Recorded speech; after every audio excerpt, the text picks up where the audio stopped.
Welcome back to the family room. It's a little loud in there. Yeah. Oh, I well. don't like that.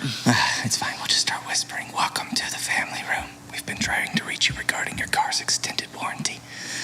Your soul's extended warranty. And his name is Jesus. This is where we dive through, you like that word, back into Sunday's message and take things a little bit deeper. Again, right now we are in the middle of softball season, and I'm helping to assistant coach to the regional manager, my daughter's softball team. So right now, instead of live, these are recorded until November 14th. Which is not a Wednesday, but that's the last game. So after November 14th, we will be back on being live with you guys, which we cannot wait for. Can't wait. This is not quite as fun for us to not be able to engage with you and use guys and read the comments and everything like that. So so we're here to discuss Sunday's message, Hear and Be Healed, where we are coming into Luke's account of the Sermon on the Plain, which is, yes, it's close to the Sermon on the Mount. Things are a little bit different between Matthew and Luke. It's very likely that Jesus preached the same sermons multiple times in different areas. That's why there's a little bit of, I don't want to say discrepancies, but a little bit of difference between the two sermons, the two writings in the Gospels. And we're getting there, but we covered Luke chapter 6, verses 17 through 19, where Jesus came down after praying all night to God about who to pick for his 12 apostles. And then he comes down from that mountain with those 12 apostles to a crowd mixed of his disciples, because he had a much bigger following than just the 12, and also a crowd of people that didn't necessarily follow him or believe in him yet, but they came to hear and to be healed of different diseases and sicknesses, and being freed from demonic oppression, demonic possession. So we're about to dive into those, but today and on Sunday we had a little bit of a different message, and I broke down how the symbolism between the new 12, which and Jesus being symbolically separated from them as what? You want me to do the events? Sorry, go ahead. I didn't know if you were ready, so I was trying to just doing things, cover through it. So if you have announcements, let us know. Holy moly. My eyes twitching. Okay. All right. So it'll be November super soon on Saturday. We do have the food pantry Saturday. Not this food pantry, but probably the next one, which I think off the top of my head is November 15th. If that's the third one, I'm pretty sure it is. Yes. So I'm going to hopefully roll out my whiteboard system for Saturdays.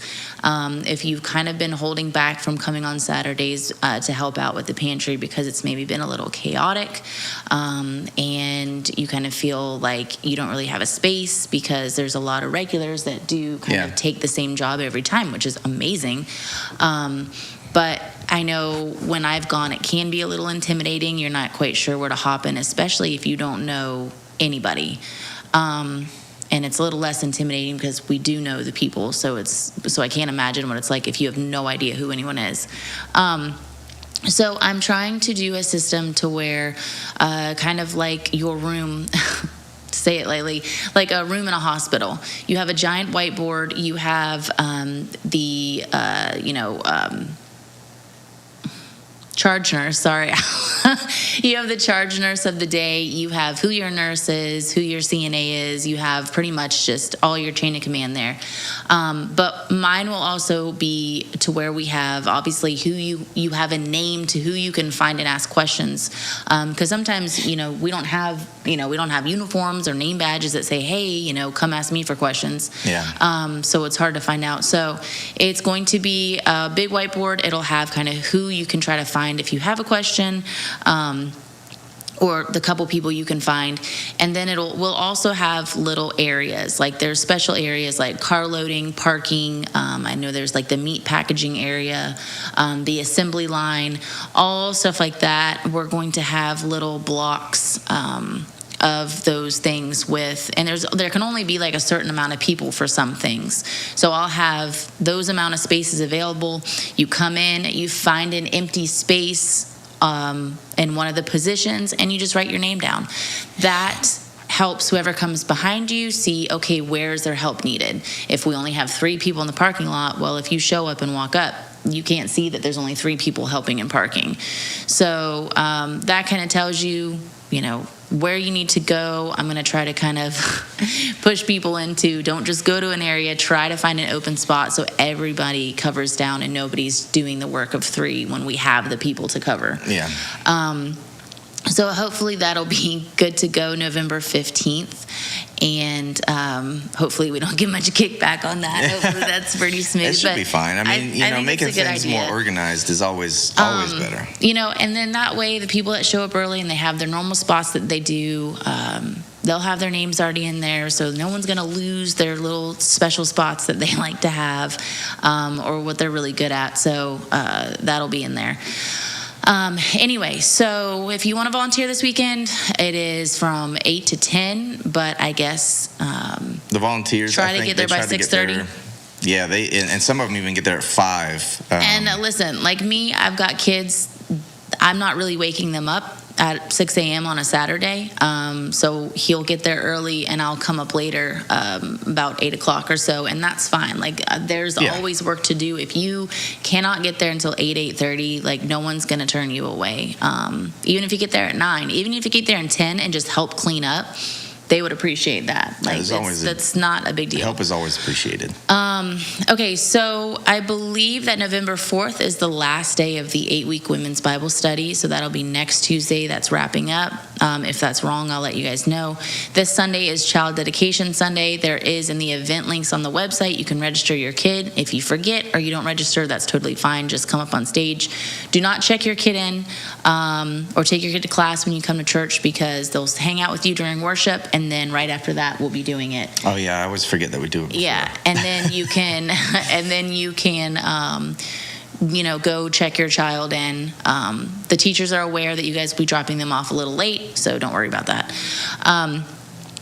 Now, this is for volunteers only. We are having a volunteer appreciation party on November 21st. I did send a bunch of messages out there. If you're not currently on a team, this doesn't apply to you. Fire Youth Thanksgiving is November 23rd from 6 to 8 p.m. I'm sure Jewel will put out more details. Everybody bring a side. And then another really cool thing. So silent support got changed because unfortunately Jewel did not have a big showing up. Actually, I don't think anybody showed up. Yeah, for his spaghetti dinner. I didn't announce that Sunday, but luckily so he was they showed up after church. Yeah, he was sold it all out. He was pretty bummed, and this isn't going to his pocket. This is going to fund a youth to go to the summer camp because it's $514. So he's doing his Fire Youth silent auction. He's getting a bunch of a big gift basket thing together. He is actually going to sell the raffle tickets as you leave on Sunday on November 30th. And you can buy as many as you want. It's $5 a ticket. When everyone has done and they've left, he's going to do the drawing. He'll simply text you, let you know that you won, and then you can pick it up the following Sunday, December something, I think 7th. So that's the change in that. And December 6th or the 7th? 7th. 7th. Yes. I was just making sure. So, that's it for November right now. We didn't do a whole lot. I actually kind of cut out a couple of things just because of the holidays and people are already, Yeah, with Thanksgiving. Speaking of holidays. You're already there. We haven't even gotten past I love Christmas. I saw a thing that actually made me really think. It was some post on Facebook, and I literally don't remember any of it, but this is what I got from it. But it happens every year. Every year we see the two divided opinions. We've got the opinion where people are like, I'm decorating literally Halloween night or November 1st. What was that? Someone opening the door, I guess. November 1st, and then, do you want me to shut that? No, we're fine. November 1st, and then you have the people that's going to throw me off so bad. And then you have the people that say you need to wait until like a week before Christmas or whatnot. And Sounds like legalism. You can decorate whenever you want. You can leave them up all year long. Like, why don't we just leave each other alone? A lot of people decorate early, maybe because they weren't allowed to do it early as a child, and they absolutely love holidays. Maybe, and it's just special to them. Maybe it's the only time of the year that people feel truly like joy, like non-Christians. Maybe we really love Jesus and we really want to celebrate, even though his birth wasn't in December. We're really excited. It's so discouraging to get on Facebook and see people just going back and forth and doing these like hate posts, like, oh, it's ridiculous. It's like, what does it matter to you? It's literally not your house. And if you put your Christmas lights up when you're in a neighborhood and you're mad about it, it is still their house. You chose to live in a neighborhood. You can't make everybody conform to what you want to do. Really, so it's like it doesn't matter. And every year it's my pet peeve. I can't stand it. Like, chill out. That's why you don't need a neighborhood. If you don't want to decorate, like, don't. If you don't want to listen to Christmas, don't. Like, that's... August Burns Red still has the best Christmas albums. Literally fine. So, I don't know. That drives me crazy. So with that, you ready to jump in to Sunday's word? Yes, of course. Great. Okay, so I got to pick one. Oh. So let us know if you had something that stood out or a favorite quote. Oh, I forgot to unplug the phone. Oh, no.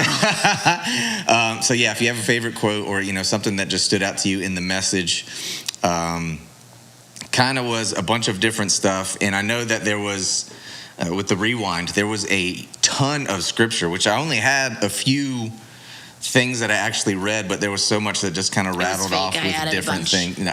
I asked ChatGPT to add a bunch. I was like, add a bunch. No, it was, we love the Bible around here. I love the Bible a lot. And, it was kind of cool to see how much came out in that message scripturally, even if it wasn't like, directly read or directly referenced, just, said in passing or, something like alluded to or a paraphrase. It was crazy to see how much scripture was in there. And I hope that doesn't sound like I'm tooting my own horn, because I'm not trying to. It was cool to me to see. You're being ridiculous right now. Horrible person. Please stop. So the first discussion question. Who is your daddy and what does he do? I actually wanted to ask you. You do this every time. What is your viewpoint on correcting fellow Christians? It's biblical. Matthew 18. Actually, I have a number of scripture pulled up in that, we are, as Christians, we are held to a higher standard. We're called to be in the world, not of the world. And the word tells us that we're going to know people by their fruit. 1 Corinthians 5:12 through 13 says, "For what have I to do with judging outsiders? Is it not those inside the church whom you are to judge? God judges those outside." And he says, "Purge the evil person from among you." Galatians 6:1 says, "Brothers, if anyone is caught in any transgression, you who are spiritual should restore him in a spirit of gentleness. Keep watch on yourself, lest you too be tempted." And then one of my favorites that I constantly think of, because a lot of people think just stay silent and don't say anything, don't talk about anything like that.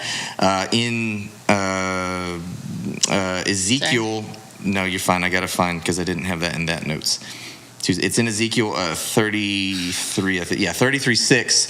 "But if the watchman," and if you read 33 up until this point, there's a little bit more context, but verse 6 specifically says, "But if the watchman sees the sword coming and does not blow the trumpet so that people are not warned, and the sword comes and takes any of them, that person is taken away in his iniquity, but his blood I will require at the watchman's hand." For context, God is literally telling Ezekiel, and he's using the imagery of, they would have watchtowers, on the outside of their cities or, wherever, that someone who was called the watchman would have to go up and keep watch. And if the enemy was coming, it was their job to sound an alarm so the people within their walls could could take action, or if they didn't take action, that was up to them. But it was the watchman's job to make sure that the people were warned so that they could do something with that information. So if he didn't warn the people, and then the enemy comes and destroys that whole place, they had no warning, and then the watchman. You're doing that again. That's just how I breathe. The watchman, he could be put to death. He could be, he would be dealt with accordingly because he failed to do his job. He failed to warn people. But if you do your job and you warn people when you see something wrong being done, even if they respond the wrong way and they're like, I don't care. You see this when you evangelize to people and you spread the word and you share the gospel, and they're like, I don't want anything to do with Jesus. Well, you still did your job by, saying, hey, you're living in sin. Jesus is a better way. He's forgiven you of your sin. You just need to take hold of his gift of eternal life and salvation. You did your job by warning them. How they respond is not up to you, but it is your job, your responsibility as a believer, as a Christian, to warn someone else.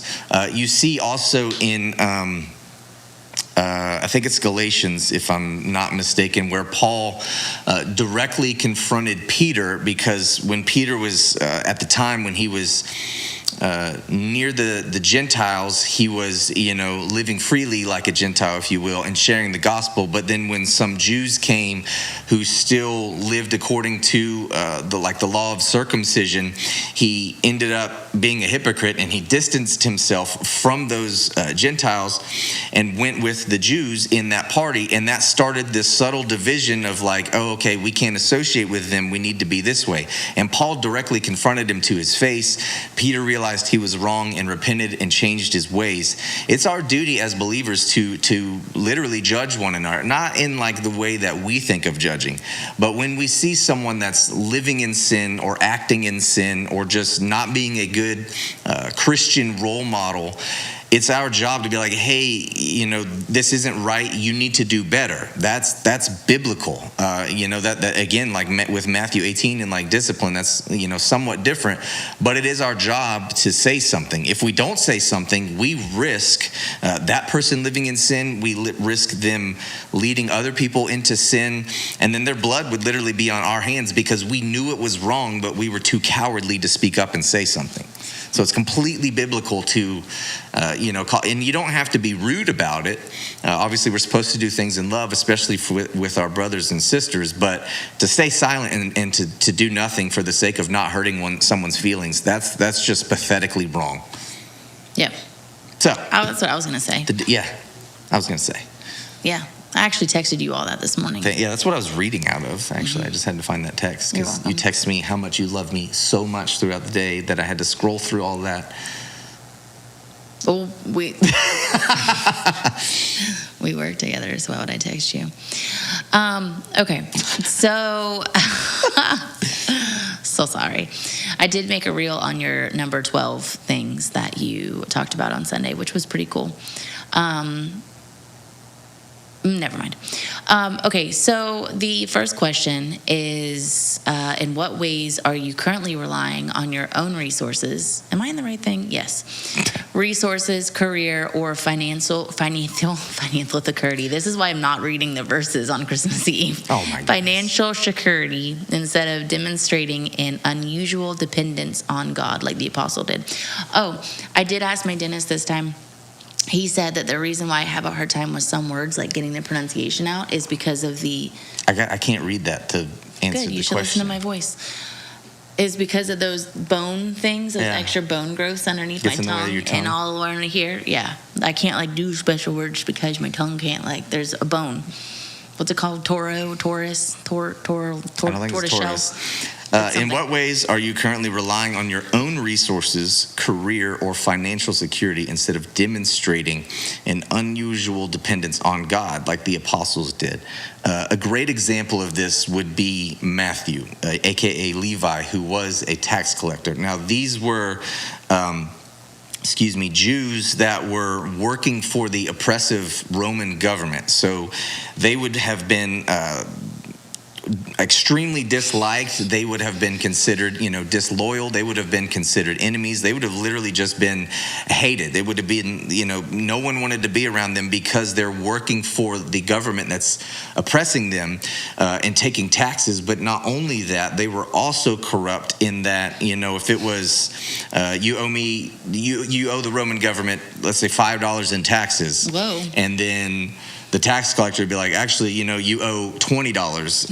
And then they would, heap more on that. So they would then give the Roman government what they owed, but also take more off the top in order to pad their own pockets so that they could profit from it. Nobody does that nowadays. Yeah, definitely. And, but you see, where was I going? Oh, you see that great picture of Matthew relying completely on Jesus, in that when Jesus calls him, he leaves all of that behind. He leaves his literal career behind to go and follow literally a homeless man that has no money, and God provides for them on the way. When later on we'll see in Luke. Okay, we're not recommending. Hold on. No, I'm not saying go quit your job. If God's leading you somewhere, then where they convince the people to leave their job and their families. Or to take, like when you get like a stimulus check and they require like their entire church to give the stimulus check to them. No, I'll call them out. They're false prophets. There are those kinds of people, but he calls Matthew out. Matthew leaves his career. So he's leaving his security behind. He's leaving his income behind. And we see later in the Gospels where Jesus sends them out and he says, take nothing with you. Well, you're taking nothing with you, no bag, no extra clothes, no money, and no food, and you're relying on God's grace and his provision to provide for you in those moments. Now, obviously, that's not just a broad net that applies to everyone, where it's like, okay, I'm following Jesus. He told me to quit my job. Maybe God has called you to quit your job and trust him. But that also is going to require, seeking him in prayer, perhaps fasting, to make sure you're actually following God and you're just not, angry and hate your boss and you hate your job and you're ready to get out of there and you don't have anything lined up and you just jump out and you're like, okay, God, now what? Well, if God didn't tell you to go, then that was the wrong move. And we see that where with like giving to the church and getting involved in God's business and getting invested in God's business. A lot of people, they don't want to give to churches because they think the pastors take all the money, or they see equipment and lights and cameras, and yes, some churches can go over the top where you're spending, millions and millions and millions of dollars on equipment to get the gospel out, but then you're not doing anything outreach-wise, where you're not, like we have, where we're, we have Dining with Dignity, where we're feeding the homeless, where we have the food pantry, where we're feeding, I think it was 1,600 families last month. I'm not being rude, but we've also said before that there's different churches for different things. Exactly. So maybe some churches are to be able to get the gospel out as far as possible. Yeah, I think there needs to be a balance. Churches do need to have some type of outreach, because we all called to love on people and share the gospel and help the least of these. But there needs to be that balance where, it's not just all this money goes to X and then making the pastor more famous and more, more rich and all that, and then everyone else is suffering underneath him. I don't know really how to break that down and describe it, where there's churches have different callings and different things, and I personally, my belief, the world and people, and even in Christianity, they have no problem with going to these big concerts with, big music stars, or, going to the Super Bowl or going to the World Series. And not that those are necessarily bad things, but you see far too often that people have no problem going out and buying designer clothes, buying new vehicles, buying more vehicles than they can even use, buying more clothes than they need, buying more. It's like there's all this vanity and materialism, and then you're spending all this money on this and on this and on this, and you have no problem with this entertainer who's working for Satan getting rich. But as soon as the church is like, hey, we need more money to upgrade this or to do this, and then people have this massive stigma and a problem with giving to the the church. You can go and read the New Testament and read through Acts, and you see that we are still called to give to God's kingdom, to invest in God's kingdom so that the gospel can advance. And I personally, it's my belief that, Disney and the MLB and the NBA and the NFL, why should the world get the best of the best equipment-wise, for cameras and microphones and, broadcast systems and stuff like that? Why should the devil get all the best toys? Calm down. And Jesus, we just expect Jesus to get nothing. I mean, his streets are paved with gold. I'm going to circle us back. Well, so the question was, in what ways are you currently relying on your own resources, career, or financial security? I hate that word now. So instead of demonstrating unusual dependence on God like the apostles, there was 12, which you told us. So, so this can be, you're asking this question, and a lot of people can say, well, what do you want me to do? Like, quit my job and just rely on God to take care of me? Because some people actually do that. They'll take it to the extreme. Yeah, I was saying, and they'll say, well, God, and it's a very delicate balance. But I think what it's trying to say is currently relying, meaning you're currently relying on your own control with things. When you come to, you have a job, you're doing the responsibility of, like say you're the man of the house, you're doing the responsibility of providing for your family. You're doing the best you can in that job, even if you hate that job. You're doing the best that you can. That's your career. You're providing for your family, financial stability, etc. You come to a wall to where something has happened, and really a couple options you have are trying to make point A work for you instead of point B in your own control, or praying about it and depending on God to either help you in the situation or point you in the right, open the door of point A, or, close the door, or vice versa. So I think that question was more focused on, like, are you living a day-to-day, giving yourself kudos on your own control of the situation, with your career and financial, rather than, doing the best that you can in your own human standards, but knowing that you're not in control and you're depending on God. So knowing that each day, things can be taken away. So, like, what are you going to do at that point? So I think that's kind of what it was referring to in that sense. And I think a lot of us go towards the control. It's just human nature. We automatically come up on a decision, and it's like we weigh, especially me, like you weigh the pros and cons. You say, okay, if I do this, this is how this will happen. If I do this, it'll happen like this. And we don't, maybe some people do. I'm just kind of speaking for me. We don't naturally go to like, okay, I'm not in control of this, and I literally can't see past the decision. We think we can, but we can't.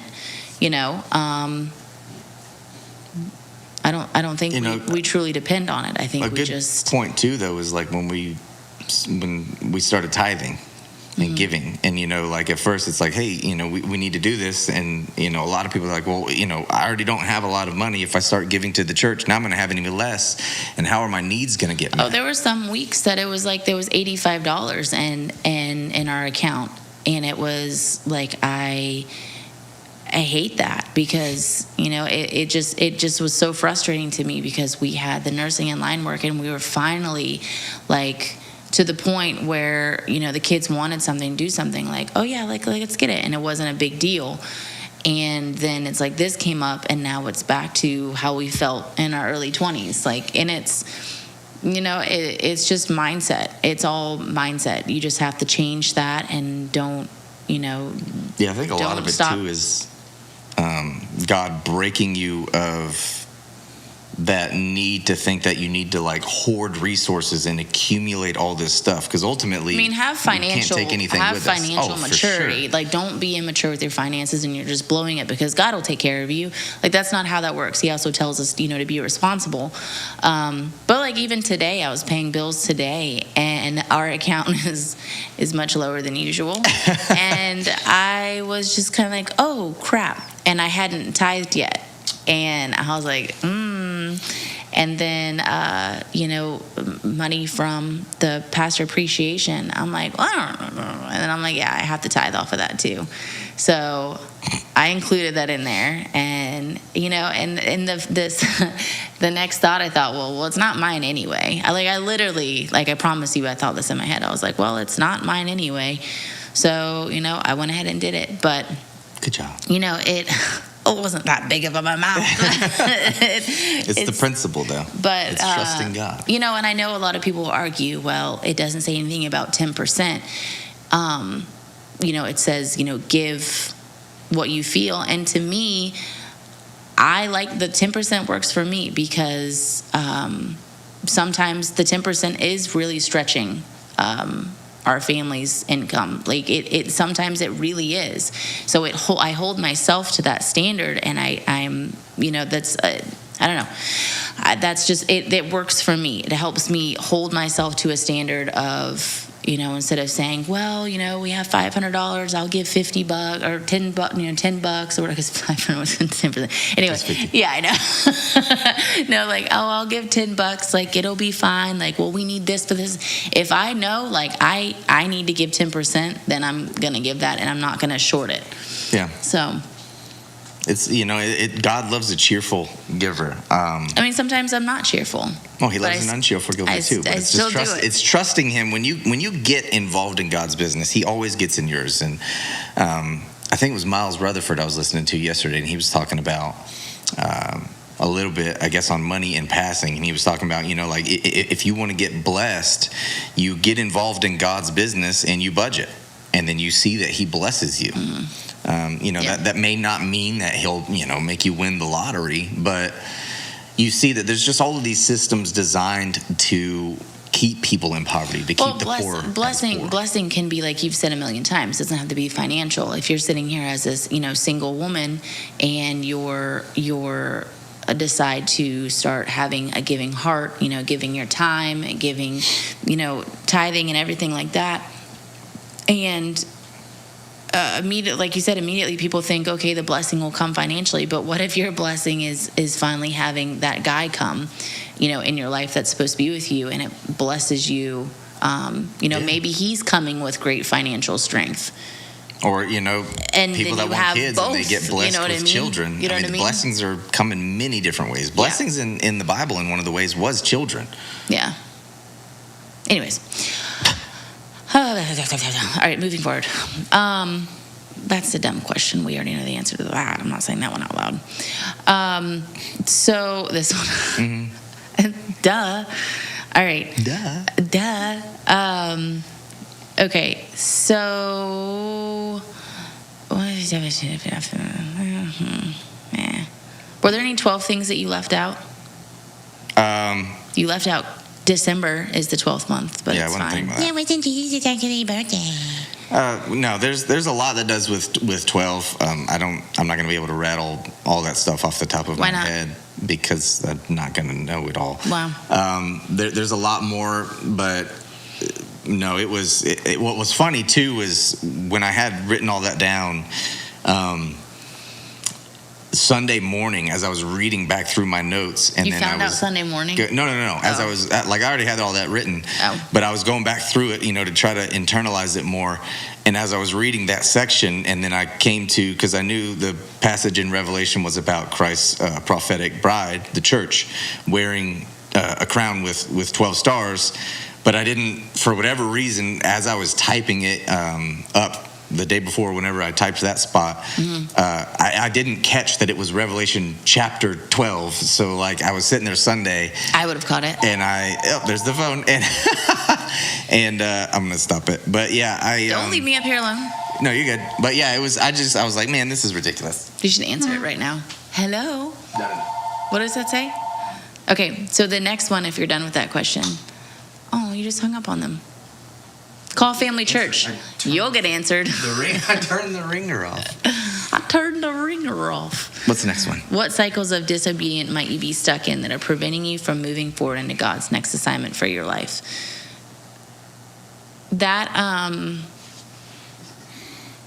just immediately thought of like the returning to the vomit. Yeah, the Bible says, I was watching this one video, and it was entitled... What are you doing? Just making sure. It was entitled 5 Types of People That God Actually Says Nobody's in there. Not to Help. And one of them is the repeat fool. And there's a passage that talks about, as the dog returns to its vomit. And there's people that they don't truly want help. They don't truly want to change. So they get stuck in this cycle of sin. And, they slip up. And it's different between struggling with it and you have a moment of because weakness and you struggle with and it and you constantly stumble. Slip. I mean, but these are the people that they abuse it. They abuse grace. They know something is wrong, and they don't even bother trying to fight it. They're just like, oh, I messed up. Think about it. Stop putting yourself in the same situation. Well, yeah. Well, it's like you before you go in the situation that you're putting yourself in that situation. So, I don't know. Well, we've talked about it before, where where it's going to end. Like with cravings. Yeah. If you have a craving for something, you take those 2 minutes and do something else to occupy your mind to get your mind off of that. And they say that 2 minutes is kind of like the window where you'll no longer crave it. Well, you can apply that, I think, towards temptation. And the minute you feel temptation rising, like, oh, I want to go do this, or, I'm going to do that, or I'm feeling like doing this. I've even heard it said, say your temptation, say the sin that you're about to do out loud.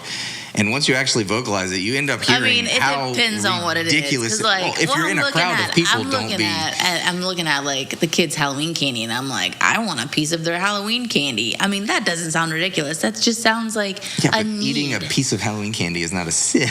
I know, but it is when you're trying to eat right. Like that's the whole thing. Like this last 2 weeks, I've been doing really good with, having a really high protein breakfast. Meaning, because Candy yelled at me. Because I was complaining that I feel fat, and she's like, well, are you eating protein every 2 hours? I'm like, no. She's like, okay, well, there you go. And I'm like, yeah, I already knew that. She's like, well, then do it. Like, okay, sorry. So like I'm doing all that, and I'm having, I make you breakfast every single morning, but like I don't eat good breakfast, but now I do. Good. But I've been telling you to eat. I am eating. Yeah, but you know what I'm saying. Yeah. So, good protein breakfast, and then I'll try to have like a healthy snack, and then I'm having tuna salad for lunch because it's really, really good. I don't care who you are, tuna salad's good. I will fight you on this.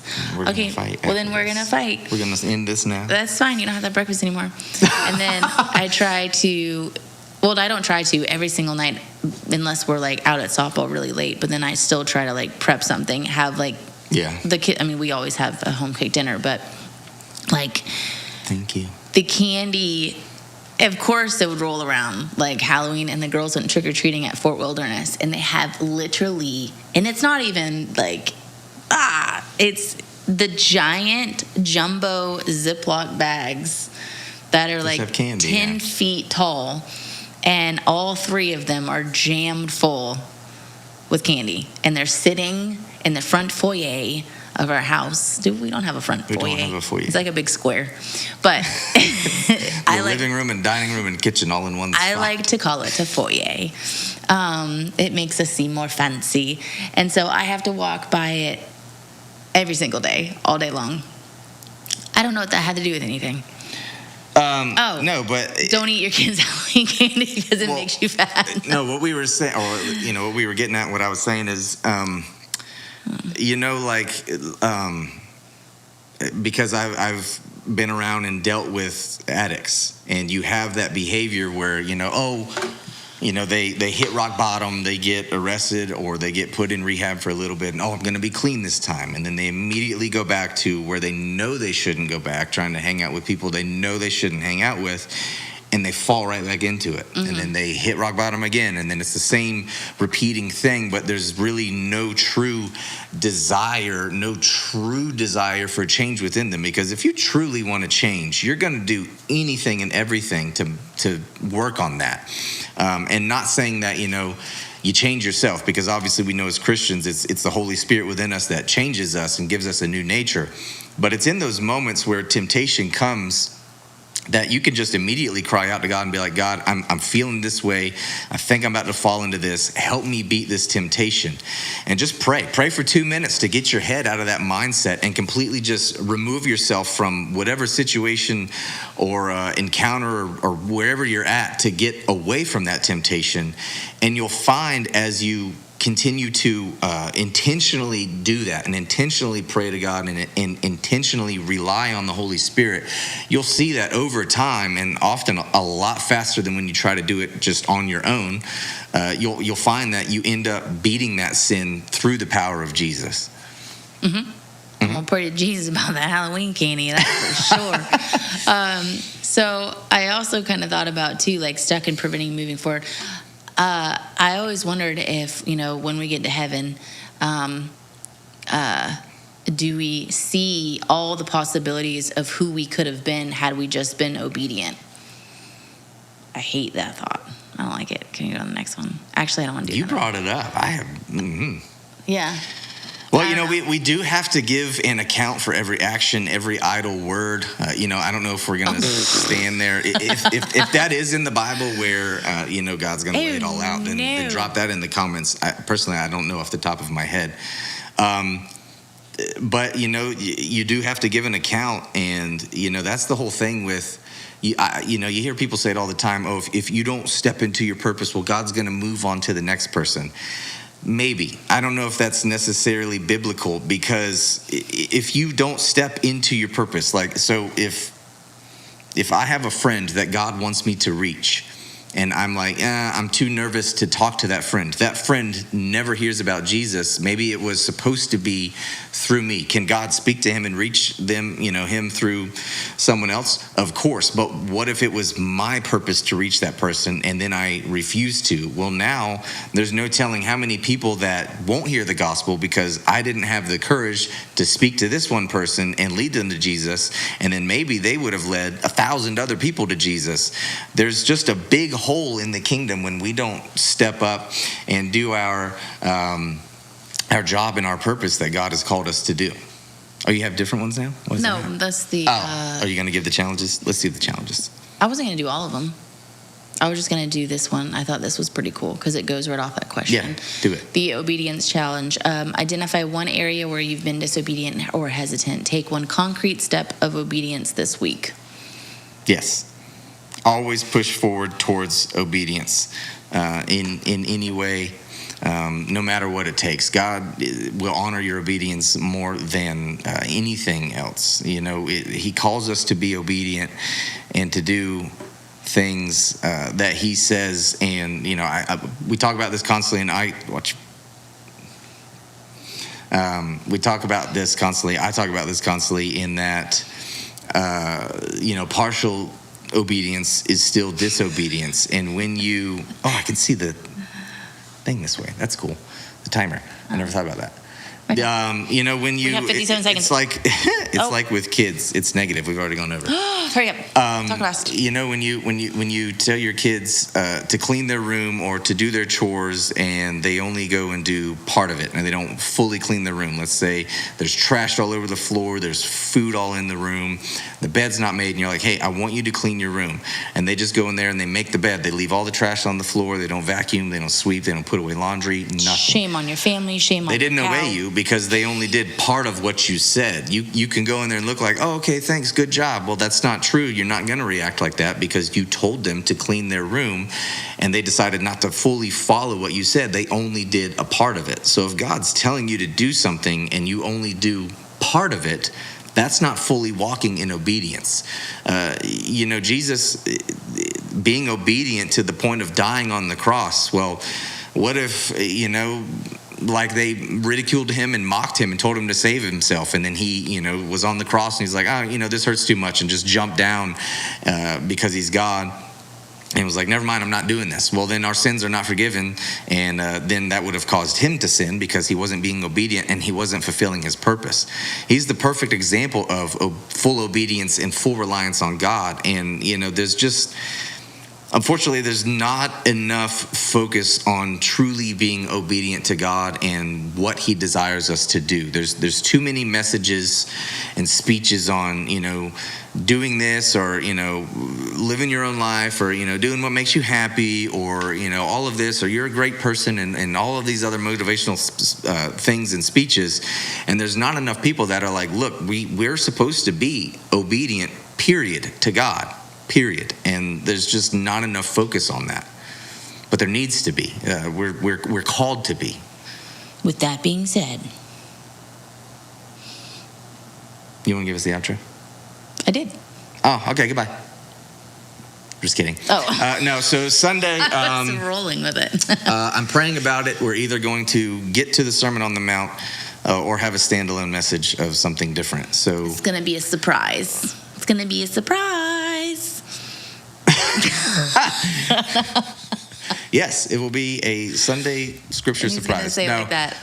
It's a Sunday surprise. Feeling God kind of putting something in me, but I'm praying about it because like this, I want to be obedient. And you won't tell me.